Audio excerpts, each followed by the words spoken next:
We're gathered today at Ford Field in the mighty city of Detroit. They tell me that this field is built on the same spot that used to be called Black Bottom, Detroit. And you know who lives in Black Bottom, Detroit.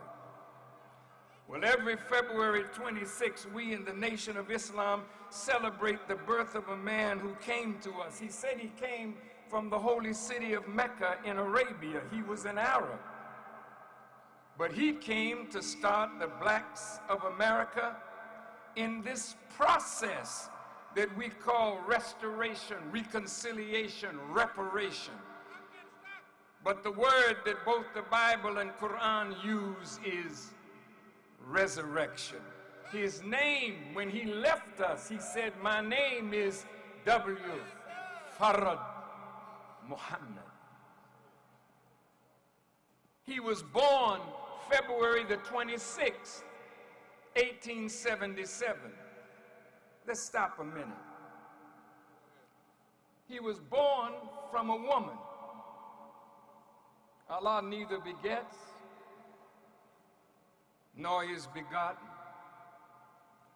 He was born into a world that he did not create. He was a creation of a mighty God, but born to deliver the black man of America from the oppressive hand of our oppressor, born to set up a new world, born to make us equal to the angels of paradise. But is it a coincidence that on the same day of his birth, February the 26th, 1877, two American presidential candidates, Rutherford B. Hayes, a Republican, and Samuel L. Tilden, a Democrat, would be locked in a dead heat and would meet in a smoky Washington, D.C. hotel room to settle their differences at the cost of the already suffering and persecuted black slave just emancipated a little over a decade ago.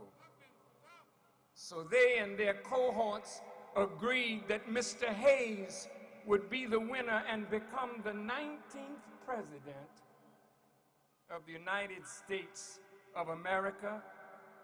However, the former slave would be the loser, and the price of his victory was that he would return the former slave back to the plantations through an exploitative system called sharecropping and a new racially oppressive and repressive treatment known today as the abusive Jim Crow laws.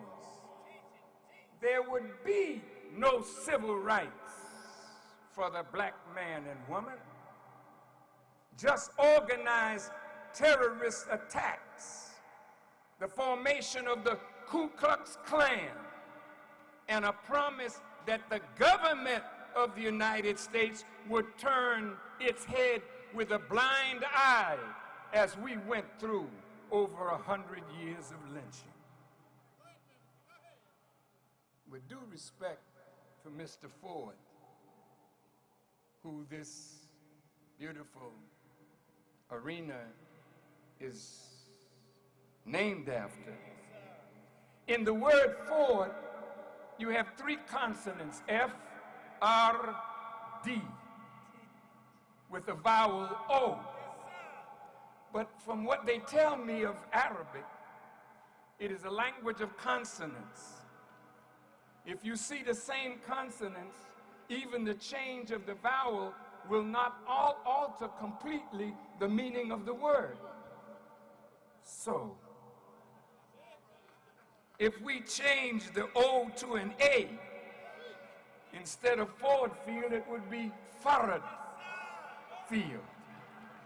So today in Ford Field, for this one day, we will rename it in honor of the man that came to Detroit and call it Farrkhan Field.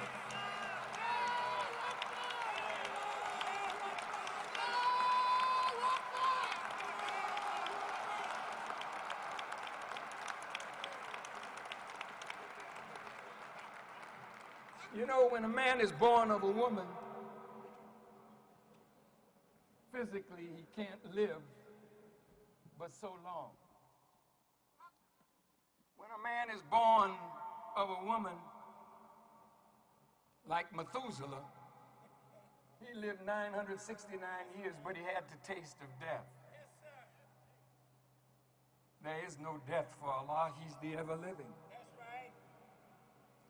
When Master Farad was born, he was taught. He grew in knowledge. We praise him for his coming, but who did he praise? He had to have praised the originator, because his body came from the originator. His brain came from the originator.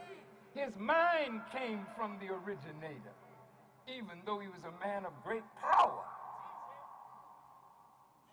And that's why in point number 12 of what the Muslims believe, even though we say Allah came in the person of Master W. Farad Muhammad, the Honorable Elijah Muhammad closes point number 12 and said, and lastly,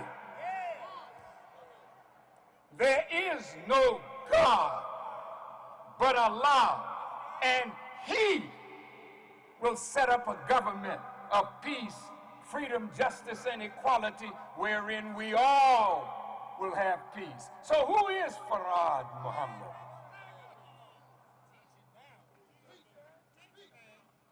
That man came right here to Black Bottom, Detroit. He used many names, many aliases. And one of them, believe it or not, was Mr. Ford, Professor Ford. And he started teaching black people. The Nation of Islam began July 4th, 1930. So this July 4th will represent the 77th year of his work here in America and the world. One of those black people that he taught, he met in 1931. His name was then Elijah Poole. Now Elijah was the son of a Baptist minister and the grandson of a Baptist preacher. So he grew up full of the Bible's teachings. And even though he only went to the 4th grade of school, when he learned to read, the most beautiful book for him to read was the Bible, and that was the book that he loved. So when he heard Mr. Ford, and he was asked if he would accept the teachings, he came forward full of his understanding of the Bible and full of his knowledge of one who was prophesied to come out of the east to the west, written of in the book of Matthew 24th chapter, who is called the Son of Man. Not the Son of God, the Son of Man. As we all are sons of men, he was the Son